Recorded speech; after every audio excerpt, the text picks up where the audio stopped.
Yeah. So, kia ora koutou katoa, Yeah, greetings from New Zealand. It's wonderful to be here with so many friends and partners. This is a wonderful topic, and as Vinay said, I was previously at the World Bank as lead specialist on gender and working for the Gender Action Plan. So great to see our little quote up there. And it's true, gender equality is smart economics. And as Chantal said, the data over the last few years has really proved that. So the business case has been made. Now what are we doing about it? I'm head of the New Zealand Aid Program, which is the New Zealand equivalent of USAID. And I wanted to tell you two stories. Can you hear me? Sorry, wanted to tell you two stories, which are all about inclusive partnerships. The first one is an amazing woman from Samoa called Andi Tafunai, who wanted to find ways of keeping indigenous communities in rural villages throughout Samoa. And she had been working on organic products because, of course, in small islands, and just as an aside, the Pacific covers a third of the globe's surface, but outside Papua New Guinea, there's only 75,000 square kilometres of land. So you have a lot, 20,000 tiny little islands spread across the Pacific, with all of those challenges associated with trying to maintain fragile island ecosystems and get goods to market in very dispersed communities.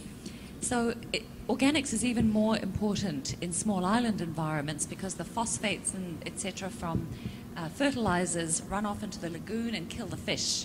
So not only is it important from a land-based point of view, but also from an aquatic point of view.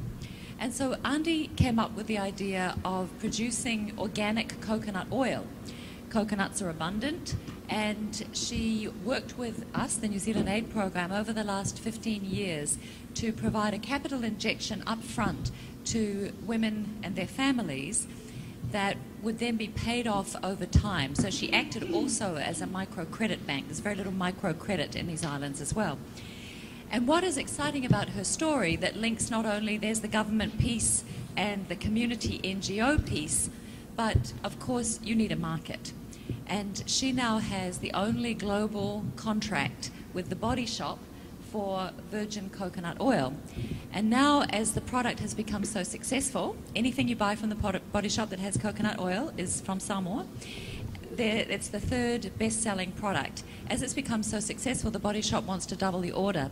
And so this is a great opportunity for us as a government to help Andi take this right across the Pacific. So she's now working in Kiribati and in Tonga and in the northern Pacific in Chuck in Micronesia.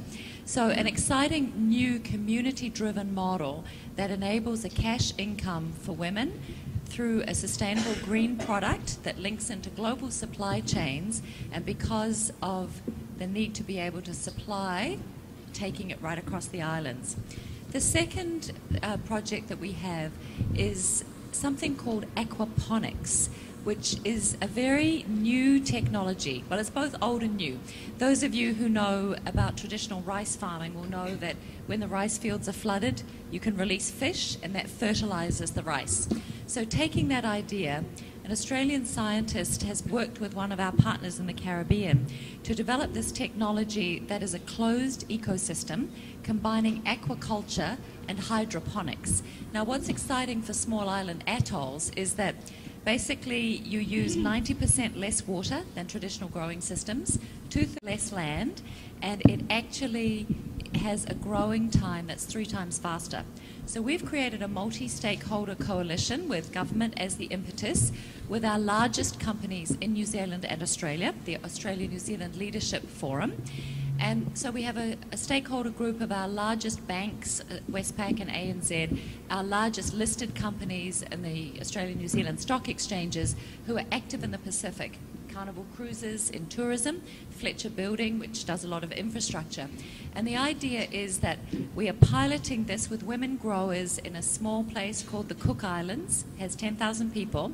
And if it's successful, given that New Zealand is in the chair of the Pacific Islands Forum right now, all of the forum presidents and prime ministers will be in the Cook Islands in August to see the work that the women growers have been doing, to see if this is a model that can be adapted for the Pacific, particularly for small island atolls where there's not good soil coverage and there's a lack of water. And the idea is then to scale it up when their Carnival sends tourists into the Pacific. Instead of flying in all their fruit and vegetables, they're going to pay to take one of these units, which are, we've got modular units, so they can buy a unit that will then provide the fruit and vegetables, giving backward linkages into the communities for the women. So it's a win-win-win. Carnival is able to generate better social license to operate. The women growers are able to both conserve water and land, and often land is a problem. As you know, women don't often have custom title in the Pacific as in Africa, and also it's organic and is able to be certified. So we're supporting also a Pacific organic standard. And I think this is exciting because you've got a real multi-stakeholder coalition with government providing the money to pilot, the women growers then working sociologically to make sure that everyone remembers to feed the fish every day. It's a simple system, but you can't forget to feed the fish. And then the big companies providing a fund and creating the opportunity for backward linkages.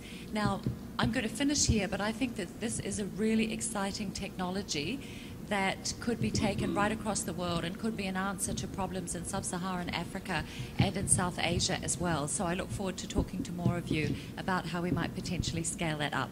Thank you.